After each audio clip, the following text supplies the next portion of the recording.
Every hero in Overwatch has their strengths and weaknesses, and as an asymmetrical class-based shooter, perfect balance is, by definition, impossible. With that said though, what improvements could be made to the overall balance of the game, and what could be done to improve how much people enjoy playing the heroes they main? I'm the astrobiologist, and after over 4 years of playing this game and observing trends in what balance changes work and which don't, I believe I have come to a set of changes for every hero that will make the game as a whole the best it can be. Also, before we begin, I try my best to make videos you guys will find interesting, and I really want to not be forced by the YouTube algorithm to scream into an empty void until the end of time. So, if you enjoy the stuff I make, subscribe, hit the notification bell, and all that jazz to save me from such a fate and allow me to spread my message further throughout the Overwatch community. Thank you. Today, we will be starting our way through the behemoth that is the DPS category. And more specifically, we'll be going over my changes for Ashe, Doomfist, Echo, and Genji. This hero category is going to take 4 whole videos to get through, so let's begin. Assessment of Ashe. Ashe is a unique hybrid of both a primary hitscan DPS and a sniper, favoring engagements at a shorter range than those that Widow prefers, and at a longer range than those that McCree prefers. She has pretty excellent damage overall, and also has a bit of mobility and utility mixed in as well. She also has a very unique ultimate, summoning the impossibly majestic being that is Bob, who is essentially a projectile who becomes a turret upon hitting an enemy or obstacle. Overall, Ashe is pretty good, but really her only major fault is that, like Soldier, she's a hero designed to occupy a middle point rather than a full-on role.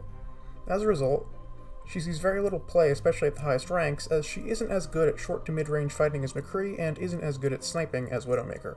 I have a few ideas about how to make Ashe stand out and come into her own a bit more though, so here they are. The Viper.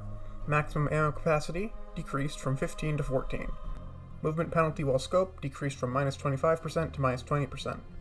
Unscoped fire damage falloff changed from 20 to 40 meters to 15 to 35 meters. Scoped fire damage falloff changed from 30 to 50 meters to 35 to 55 meters. Coach gun. Cooldown reduced from 10 seconds to 7 seconds. Damage per bullet decreased from 6 to 5. Maximum damage decreased from 90 to 75. Dynamite. Blast damage now ignores armor. Bob. Bob now has a passive 30% knockback resistance. Ult charge requirement increased from 2240 to 2625. So, starting from the top, the changes to the Viper are to help better differentiate the two modes of fire, as the maximum fall-off of the unscoped fire is now also where the fall-off of the scoped fire begins. The unscoped fire now also has shorter range, while the scoped fire got a range extension. The decrease to the clip size is just to reduce spamming, even just a little bit, and the reduction to the movement speed penalty while scoped now means that Ashe can dodge incoming projectiles better without having to unscope. The changes to Coach Gun are meant to help Ashe relocate more frequently. Additionally, a 7-second cooldown means that her mobility will have only a slightly longer cooldown than those of many dive heroes, such as Winston's Jump Pack and Wrecking Ball's Grappling Claw, so shutting her down more easily because of her shorter range now has good counterbalance. The Dynamite change is simply to put it in line with what I said about Reinhardt's Fire Strike in the first episode of the series. Any ability having specifically to do with fire or heat, or described as being hot, should ignore armor.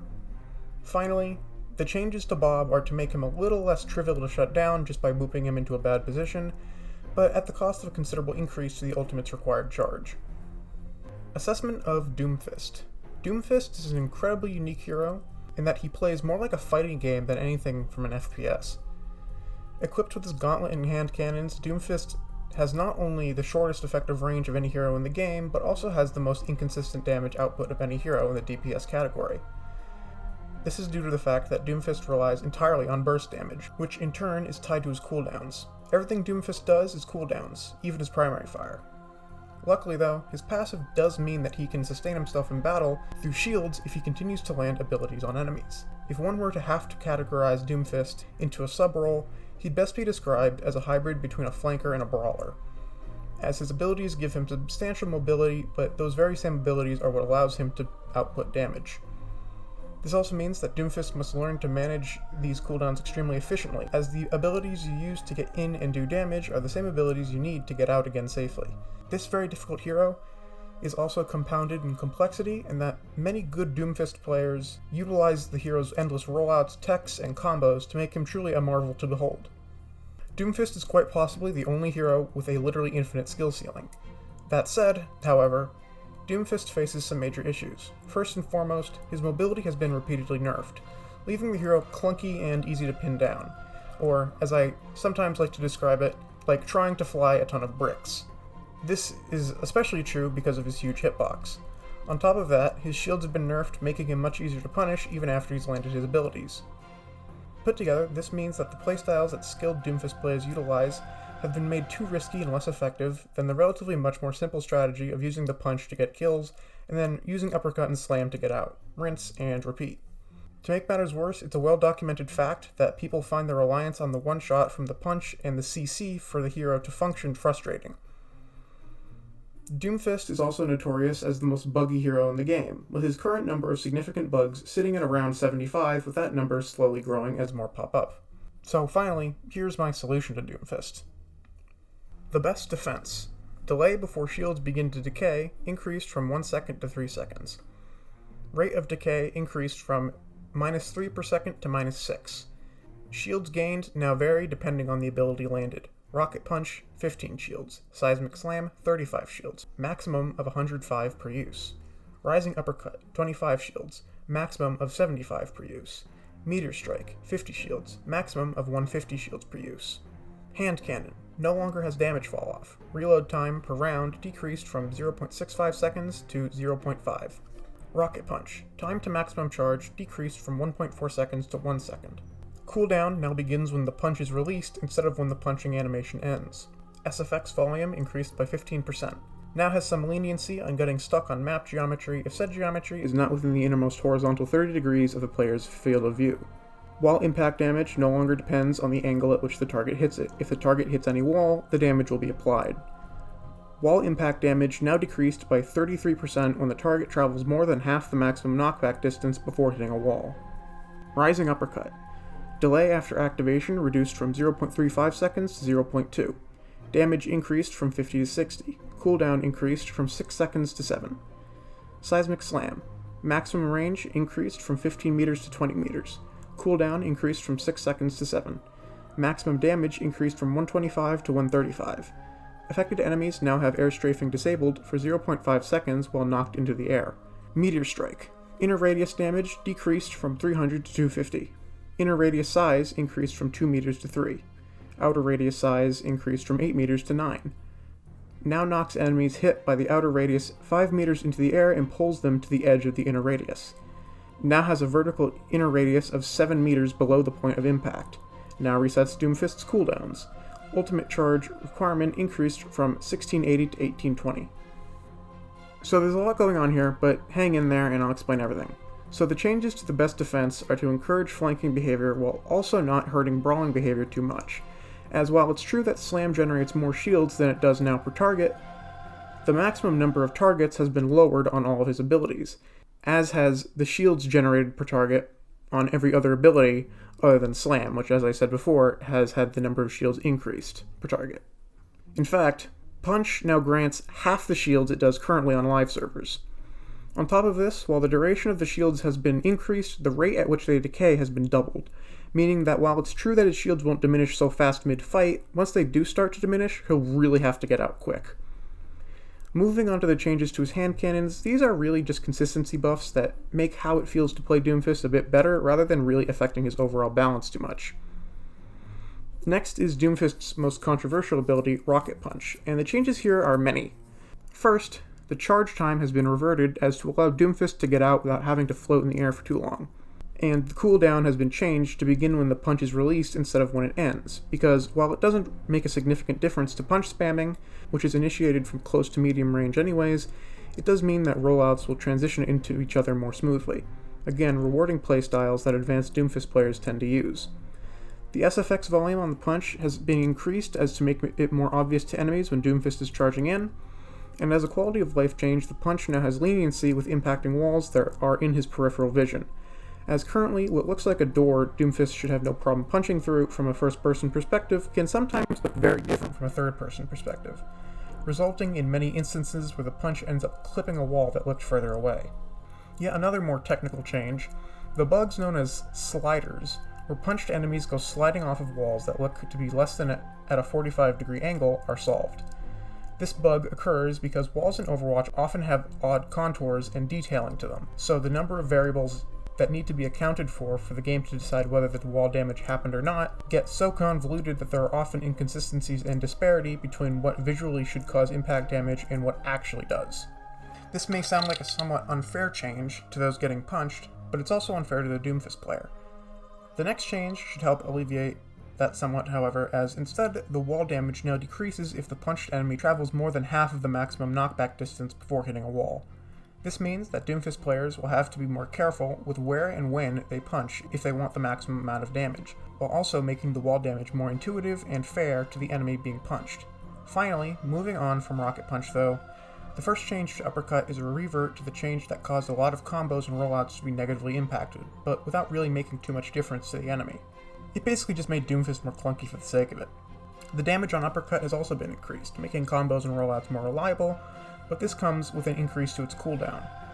Even the addition of a single second to any one of Doomfist's abilities makes an enormous difference, as they dictate when Doomfist can go in and how he can engage. Additionally, this also means less CC spam. Moving on to Slam, the maximum range has been reverted to 20 meters, as ever since it was decreased to 15, Doomfist has really had his wings clipped, meaning that this melee range hero would first have to get within maximum damage range of the enemy to even begin engaging, massively defeating the point of the ability and the hero as a whole. The changes to the damage and lock-on enemy air strafing are again to increase the consistency of rollouts and combos when performed correctly, but this is offset by the increased cooldown, again significantly changing the pace of the hero and decreasing CC spam. At last, we come to Meteor Strike, which has been made less lethal in of itself, but more utility-heavy and effective for combos for both Doomfist and his teammates.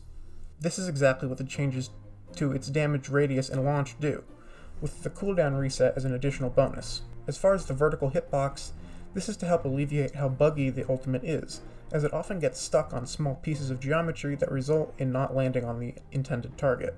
This all, of course, comes with an increase to the required ult charge.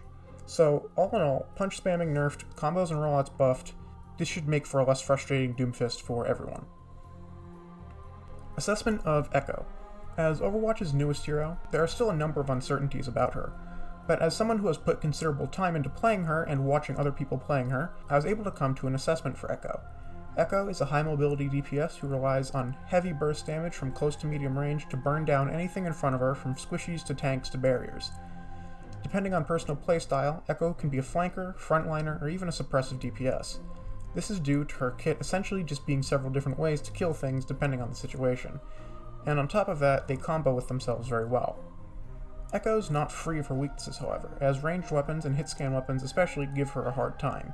She's ironically also very weak to really any sort of burst damage. Now, of course, these weaknesses are important, but I have just a few adjustments that I think will both lessen frustration from fighting her and also lessen frustration from playing her as well.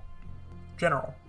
Health pool changed from 200 HP to 25 HP, 175 shields. Tri-shot. Reload time increased from 1.5 seconds to 1.65 seconds. Ammo capacity decreased from 15 to 12. Projectile speed increased from 75 meters per second to 80. Flight. Duration increased from 3 seconds to 4. Sticky bombs. Projectile speed increased from 50 meters per second to 65. Focusing beam. Damage per second to enemies above 50% maximum health increased from 50 to 60.